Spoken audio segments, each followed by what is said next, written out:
बीते दिन दिल्ली एनसीआर निवासियों को भूकंप के हल्के हल्के झटके महसूस हुए। वहीं नेपाल में 6.2 मैग्नीट्यूड का अर्थक्वेक आया।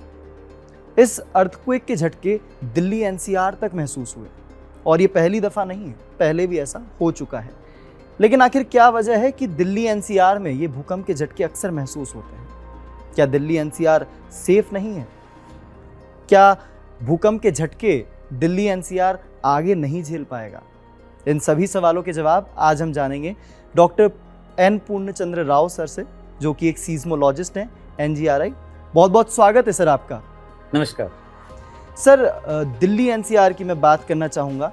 जैसा कि हमने पहले भी देखा था, एक बार पहले भी आपसे बात हुई है इस बारे में, लेकिन क्यों दिल्ली एनसीआर ही हमेशा इन हल्के फुल्के भूकंप के झटकों की वजह बनता है? क्या एक बड़ा झटका जल्द दिल्ली जो है महसूस करने वाला है?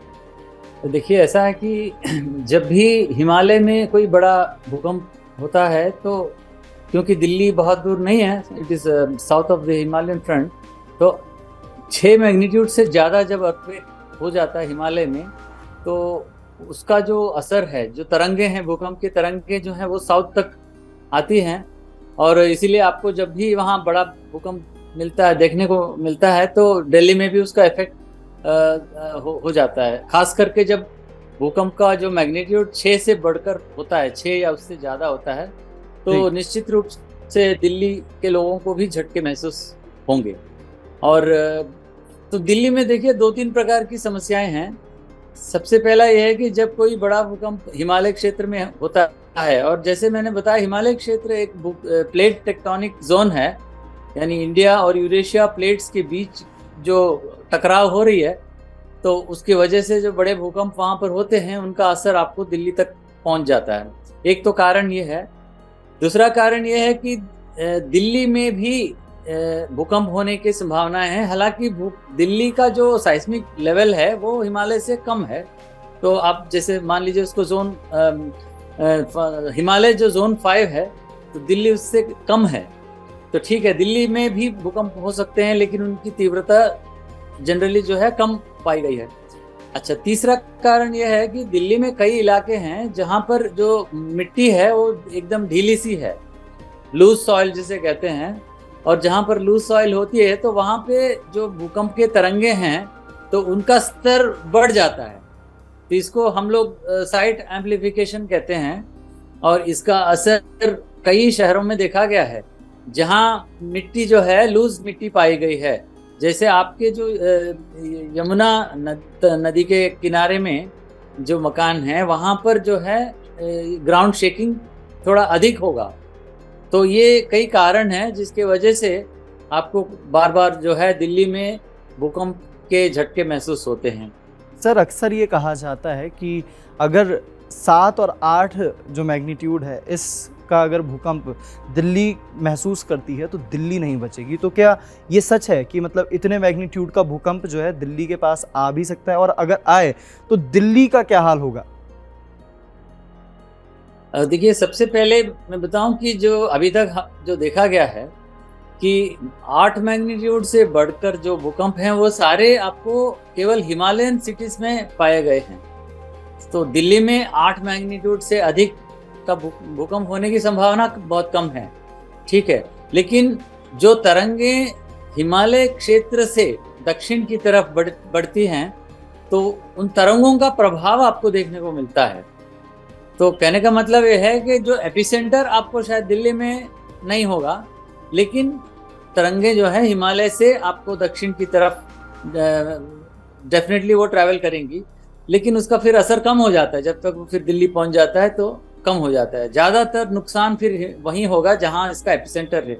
जैसे आप देखेंगे नेपाल में जो हुआ था कल भूकंप 6.2 मैग्नीट्यूड का, तो ज़्यादातर उसका असर वहीं पर पाया गया है, नेपाल और उत्तराखंड जो आसपास के जो इलाके हैं। तो जब तक दिल्ली तक पहुंच जाता है तो केवल वो झटका ही रह जाता है, उसका बहुत ही ज़्यादा असर नहीं होगा।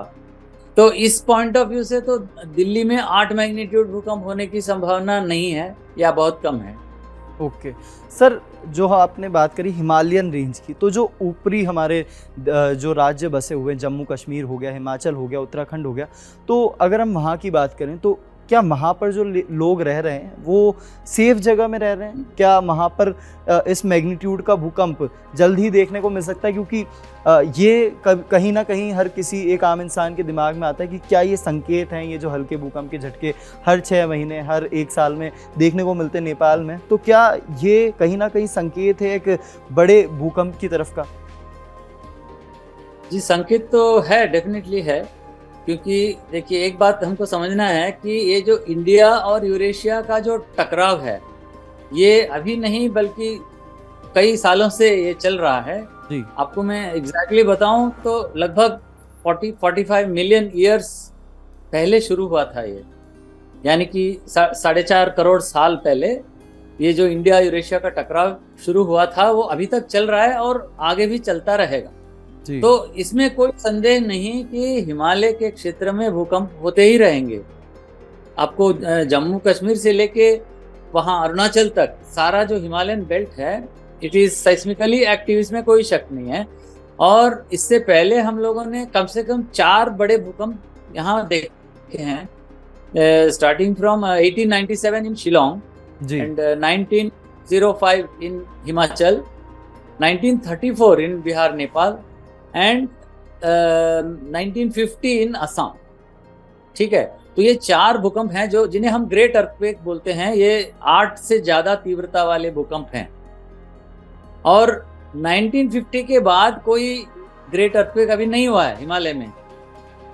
तो जो हम लोगों ने 2015 में जो देखा है नेपाल में, काफी बड़ा वो भूकंप था, लेकिन उसको भी हम ग्रेट अर्थक्वेक नहीं कहते हैं। So it is also much smaller. तो जिस क्षेत्र में कल भूकंप हुआ था तो उसको सिस्मिक गैप भी कहा जाता है, और वहां पर खास करके एक बड़े भूकंप होने की संभावना है। ये वैज्ञानिकों का कहना है। कई सालों से इस पे बात हुई है, चर्चाएं डिस्कशंस होती रहती हैं। तो भूकंप हिमालय क्षेत्र में कहीं भी हो सकता है, इसमें कोई शक नहीं है। लेकिन उत्तराखंड और नेपाल क्षेत्र में क्योंकि कोई भूकंप बड़ा अभी हुआ नहीं है, ग्रेट अर्थक्वेक अभी तक कोई हुआ नहीं है, तो इसीलिए माना जाता है कि अगला भूकंप यहाँ हो सकता है। जो बड़े पैमाने पे जो हम भूकंप वहाँ हो सकता है, तो ऐसा कहा जाता है। तो मतलब कि ये अर्थक्वेक प्रोन एरियाज हैं जहाँ पर एक आशंका जो है वो जताई जाती है। सर, जब हम बात करते हैं, टर्की में भी अर्थक्वेक आया था और कहीं ना कहीं लोगों का कहना है कि उसकी प्रेडिक्शन जो है साइंटिस्ट ने पहले कर दी। अब इस मुद्दे पर मैं आपसे बात करना चाहूँगा, क्या सही में कोई भी भूकंप जो है वो पहले प्रेडिक्ट हो सकता है? क्योंकि गवर्नमेंट की ओर से ये एक मैसेज जो है व्हाट्सएप वो आया था, गवर्नमेंट की ओर से है या नहीं ये नहीं पता, लेकिन हाँ ज़रूर एक व्हाट्सएप पे मैसेज आया था जिसमें लिखा हुआ था कि ये बस एक मैसेज है जो कि चेक करने के लिए है कि जब कोई भी एक आपदा या भूकंप जैसी स्थिति बनती है तो आपको एक अलर्ट मैसेज भेजा जाएगा। लेकिन अभी जो भूकंप के झटके हल्के वाले महसूस हुए दिल्ली एनसीआर में, ऐसा कोई मैसेज वहाँ पर नहीं आया, उस मौके पर नहीं आया। तो ऐसे में क्या सही में भूकंप को पहले से प्रेडिक्ट किया जा सकता है? देखिए, भूकंप की जो प्रेडिक्शन है, अर्थक्वेक प्रेडिक्शन जिसे कहते हैं, इस पर काफी रिसर्च हुआ है अभी, more than 100 years of research. लेकिन इसके बावजूद आज भी हम ये नहीं कह सकते हैं कि अर्थक्वेक का प्रेडिक्शन हो सकता है। तो ये मान के चलिए कि earthquake prediction is not possible as on date. हो सकता है फ्यूचर में हो, लेकिन अभी तो इट इज नॉट पॉसिबल। तो अभी जो हमने सुना है कि प्रेडिक्शन किसी ने किया है, तो वो किस आधार पर होता है मैं आपको बताता हूँ कि कई बार अर्थक्वेक के पहले कुछ प्रिकर्सर्स होते हैं। जैसे हमने देखा है कि फोरशॉक, एक बड़े अर्थक्वेक होने से पहले कई छोटे अर्थक्वेक मतलब एकदम कंटिन्यूसली होते रहते हैं, तो वो फोरशॉक्स कहते हैं जी। या कहीं पर जमीन में पानी का स्तर बढ़ जाता है या कुछ और हो जाता है। इस प्रकार के कई सूचनाएं हैं जिन्हें हम प्रिकर्सर कहते हैं, ठीक है। लेकिन किसी प्रिकर्सर के आधार पर आज तक कोई रिलायबल प्रेडिक्शन नहीं हुआ है। और ये जो यूरोपियन साइंटिस्ट है, डच साइंटिस्ट है शायद, तो वो जो कर रहे हैं वो प्लैनेट्स के पोजीशन के आधार पे बता रहे हैं कि उनका मानना है कि जब प्लैनेट्स अर्थ और सन के साथ जब एक लाइन में आ जाती हैं, उनका जो ग्रेविटी फोर्स जिसे कहते हैं वो बढ़ जाता है जी। तो उस आधार पे वो प्रेडिक्शन करते हैं। लेकिन जब आप स्टैटिस्टिकली आप देखो, पिछला डेटा आप निकाल के अगर देखेंगे, तो ये जरूरी नहीं है कि जब भी प्लैनेट्स लाइन में आते हैं तो बड़ा भूकंप हो जाता है, या कई बार बड़ा भूकंप होता है लेकिन ऐसा कोई अलाइनमेंट नहीं होता है। तो ये भी कोई रिलायबल चीज नहीं, जिसको तो साइंटिस्ट लोग अभी भी इसको रिलायबल नहीं मानते। ओके। लोग अपना प्रिडिक्शन करते रहते हैं, कुछ लोग जो है ट्रायल के लिए करते हैं, कुछ पब्लिसिटी के लिए। लेकिन आप इस बात को मान कर चलिए कि दुनिया के जितने एस्ट्रोलॉजिस्ट हैं वो इसी बात पर विश्वास करते हैं कि अभी तक प्रेडिक्शन जो है काफी रिलायबल उपलब्ध नहीं है। दिल्ली एनसीआर में कई बड़ी इमारतें हैं, कई बड़ी बिल्डिंग्स हैं, इन बिल्डिंगों में काफ़ी लोग रहते हैं। ऐसे में जो ये लोग रहते हैं ये कितने अनसेफ हैं, और उस दौरान सेफ रहने के लिए या एक आम घर में भी जो इंसान रह रहा है उस वक्त क्या कुछ कर सकता है अपने आप को बचाने के लिए भूकंप के झटकों से? ऐसा नहीं कि जितनी इमारतें हैं सभी पर खतरा, ऐसा नहीं है। सबसे पहली बात यह है कि जो बिल्डिंग का कंस्ट्रक्शन कोड सही होना चाहिए। इसका मतलब है कि जैसे जो सीमेंट या स्टील का जो इस्तेमाल होना चाहिए सही पैमाने में, तो उसका वो होना चाहिए। कई बार जैसे लातूर भूकंप में हमने देखा है कि बिल्डिंग सारे मिट्टी और पत्थर के बने थे, तो इसलिए सभी बिल्डिंग जो हैं वो कोलैप्स कर गए थे।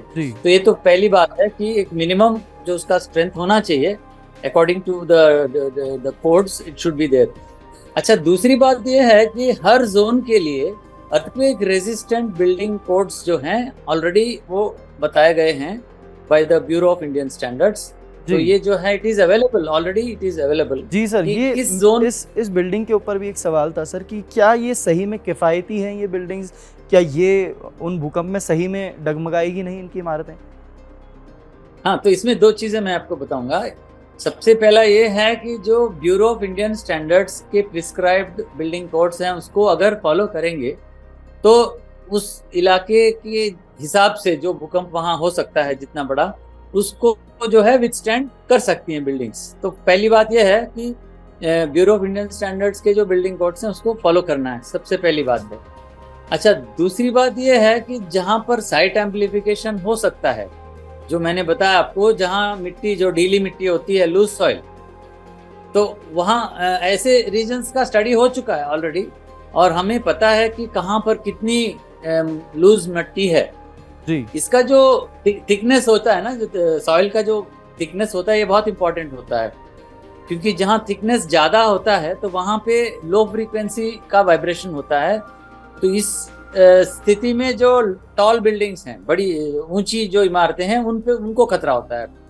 और जहाँ की मिट्टी की जो थिकनेस जो कम है, जो कम थिकनेस वाला जो एरिया होता है, उसमें इम्पैक्ट जो है हाई फ्रीक्वेंसी पे पड़ता है।